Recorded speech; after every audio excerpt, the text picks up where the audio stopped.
Botox is basically a very dilute concentration of a neurotoxin.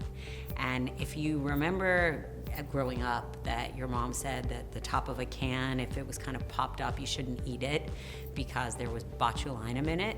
Well, now imagine that you took very tiny quantities of that botulinum toxin and used it to paralyze the muscles in your face.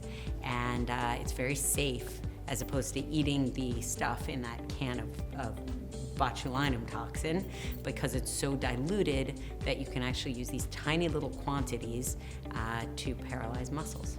Botox, and I say that we should just put it in the water at this point, because what it does is it's kind of a magic eraser when it comes to lines that involve motion of the face. So people often ask me what's the difference between Botox and filler, and Botox actually prevents lines. What it's doing is paralyzing muscles so that the muscles stop moving, and the lines, these lines in your forehead, crow's feet around your eyes, bunny lines, all stop actually happening. So it basically turns back the clock in time, which is really cool, which is why I call it a magic eraser. I mean, pretty much anybody, honestly. I usually don't use it in pregnancy or when someone's breastfeeding, not because it's unsafe, but because we don't really know.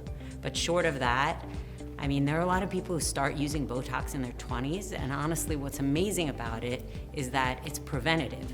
So one of the things that happens is that once we start to age and deep lines start to develop, they're kind of permanent cracks in the skin or the dermis. And that's when you have to start to use filler to kind of fill things in, because even when you paralyze the muscles, those lines are present actually at rest.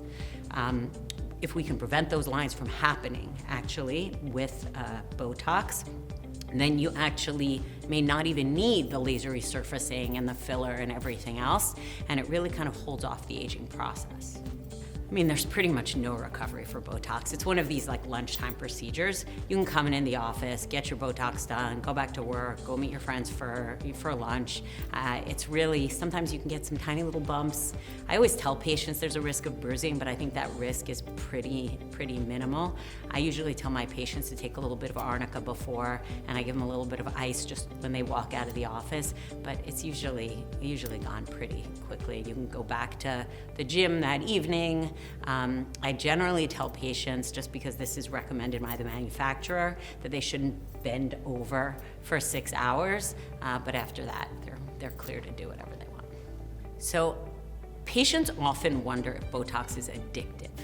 And so I think if there's one question I wish patients would ask is that question, because I think that it keeps them from wanting to do it because they're so worried, am I gonna get addicted to this?